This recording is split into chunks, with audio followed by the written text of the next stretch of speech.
Nous avons déjà vu que des pierres précieuses étaient utilisées pour les vêtements du souverain sacrificateur. Revenons aux vêtements sacerdotaux, décrits dans Exode chapitre 28.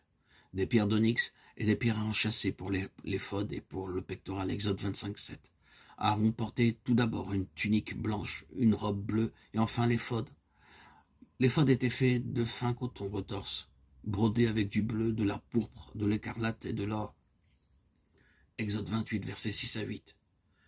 Sur les épaulettes de l'éphod se trouvaient 2 pierres d'onyx, ou pierres de mémorial pour les fils d'Israël. Elles étaient gravées avec les 12 noms des tribus. Et il nous est dit, Aaron portera leur nom devant l'Éternel sur ses 2 épaules. Exode 28, 9, 12.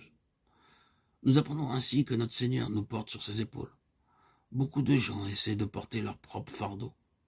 J'ai souvent vu des gens entrer dans un train et garder leur fardeau sur la tête. Ils s'assoient même avec leur lourd paquet toujours sur la tête.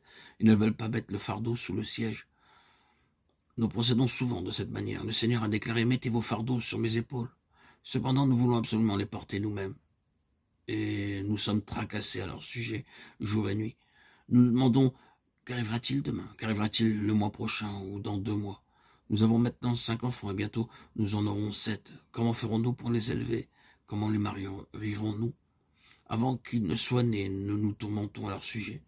Laissez le Seigneur Jésus porter vos fardeaux. Mettez vos fardeaux sur ses épaules. Laissez-lui le porter pour vous.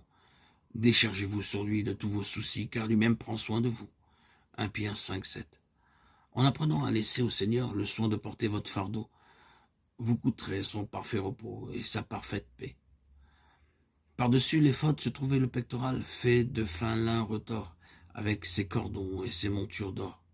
Sur le pectoral étaient enchâssées 12 pierres portant également les 12 noms des 12 tribus, versets 15 à 20. Ces 12 pierres étaient très près du cœur du souverain sacrificateur.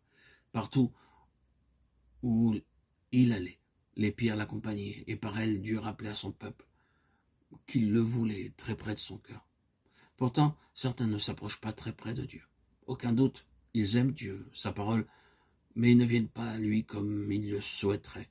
Quelquefois, des amis mondains s'interposent entre nous et Dieu. Combien de fois, lorsque nous ressentons le besoin de prier et qu'un visiteur arrive, nous quittons la présence de Dieu pour être en compagnie de cet ami, permettant ainsi aux amis mondains de s'interposer entre Dieu et nous.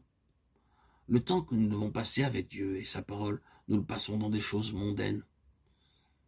Nous aimons la pensée de vivre près de Dieu, mais il y a une brèche quelque part.